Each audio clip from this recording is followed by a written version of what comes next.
جو لوگ اللہ سے محبت کرتے ہیں ان میں جو ایک محبت کی چنگاری بھڑکتی ہے تو اللہ نے اس چنگاری کو ٹھنڈا کرنے کے لیے، اللہ خود تو عرش سے نیچے نہیں آتا نا، تو اللہ نے ایک چار دیواری بنا دی اپنے محبوب ابراہیم علیہ السلام کے ہاتھوں، اور وہ چار دیواری بنا کے اللہ نے اعلان کر دیا کہ اے ابراہیم لوگوں کو بتاؤ یہ کس کا گھر ہے، یہ میرا گھر ہے۔ آپ سفر سے آتے ہو، اپنے والد کے گھر جاتے ہو، نانی کے گھر جاتے ہو، اب ہمیں بھائی اللہ سے محبت ہے تو اللہ تیرا گھر ہے کہاں، ہم عرش پہ تو نہیں جا سکتے، تو اللہ نے ہم پر مسلمانوں پر بہت بڑا احسان کیا، اتنا بڑا یہ اللہ کا ہم پر احسان ہے کہ اس سے بڑا احسان شاید ہو نہیں سکتا۔ اللہ نے کہہ دیا میں زمین پہ ایک جگہ اپنا گھر بنا دوں گا۔ جس کو بھی اللہ سے محبت ہوتی ہے وہ چاہتا ہے کہ میں اس گھر کی جا کے، جس کی اللہ سے محبت ہوگی نا اور اس کو بیت اللہ کی قدر ہوگی کہ یہ اللہ کی طرف منسوب ہے، اس کے دل میں بیت اللہ کی اتنی زیادہ قدر ہو۔ ہم اللہ سے دعا مانگتے ہیں پیغمبر کے لیے، اللہم صلی علی محمد، اے اللہ محمد پر خصوصی رحمتیں بھیج، تو پتہ چلا رحمتیں بھیجنے کا اختیار نبی کے پاس نہیں ہے، کس کے پاس ہے؟ اللہ کے پاس ہے۔ اللہ سے دعا مانگی جاتی ہے کس کے لیے؟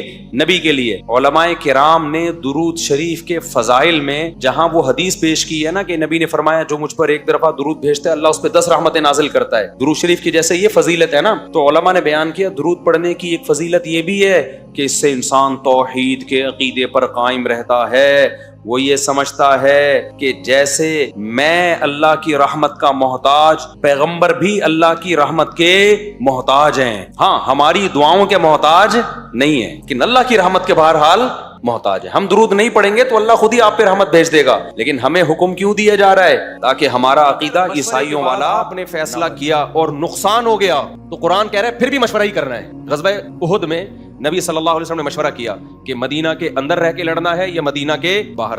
دیکھو اصولی طور پر اندر رہ کے لڑنا زیادہ مفید تھا کیونکہ مسلمان کمزور تھے، دشمن طاقتور تھا، تو ڈیفنس، اور آگ اگر باہر آ جاتے تو ایکسپوز ہو جاتے نا، سامنے آ جاتے، لیکن مشورہ تھا تو رائے یہی بن گئی چلو باہر جا کے لڑتے ہیں۔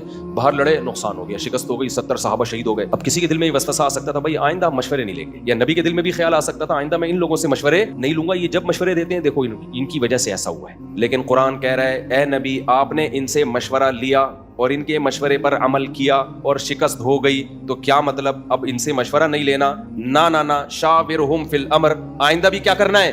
انہی سے مشورہ لینا۔ وجہ اس کی یہ ہے کہ ہم کامیابی کے اسباب اختیار کرنے کے مکلف ہیں، اسباب پہ نتیجہ کس کے ہاتھ میں ہے؟ اللہ کے ہاتھ۔ یہ تھوڑی کہ اب نقصان ہو گیا تو مشورہ ہی نہیں لینا، کامیابی کا سبب ہے مشورہ، اس سبب پہ نتیجہ مرتب کرنا کس کا کام ہے؟ میرے اور آپ کے دل میں شاید قدر نہ ہو لیکن اللہ تو قدردان ہے، وہ اس عمل کی بہت زیادہ قدر کرتا ہے۔ اس لیے کہتے ہیں کہ افطار کے وقت دعائیں قبول ہوتی ہیں، تضرع کا وقت ہے، عاجزی کا وقت ہے، تو دعائیں خوب کثرت سے کیا کریں۔ دعاؤں میں عاجزی، گڑ گڑانا، لجاجت کرنا، نبی صلی اللہ علیہ وسلم نے فرمایا دعا رو کے مانگو اور رونا نہ آئے تو رونے جیسی صورت بنا لو، صورت بنا لو رونے جیسی۔ ہمارے نبی نے ہمیں، کیونکہ اللہ کے سفیر ہیں نا، اللہ کا پیغام لے کر آئے تو ہر چیز میں ہمیں گائیڈ کر دیا ہے۔ تو سب سے زیادہ دیکھو اللہ سے محبت، ایک دفعہ دل میں تھوڑی سی چنگاری پیدا ہو گئی نا، تھوڑا سا تعلق اللہ سے کنیکشن بحال ہو گیا، اس کا دنیا میں سب سے پہلا فائدہ ملتا ہے سکون۔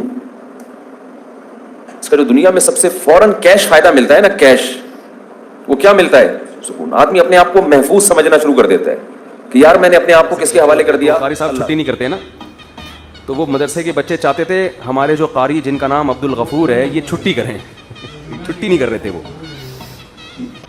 اب بیمار نہیں ہوتے تھے، صحت مند تھے، تو ایک بچے کو شرارت سوچی، وہ قبرستان میں چھپ کے قبر کے پیچھے بیٹھ گیا جہاں سے قاری صاحب روز گزرا کرتے تھے اور قبرستان میں سلام کرتے تھے السلام علیکم یا اہل القبور۔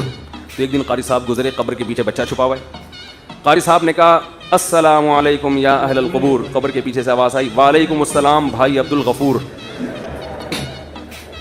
جیسے ہی آواز آئی ہے قاری صاحب خوف سے بے ہوش ہو گئے کہ بھئی آج تو قبر سے رپلائی آ گیا ہے، آج تو کیا آ گیا ہے؟ رپلائی آ گئی، اللہ خیر کرے۔ تو بچوں نے کہا بھائی 1 مہینے تو بہرحال چھٹی ہو گئی۔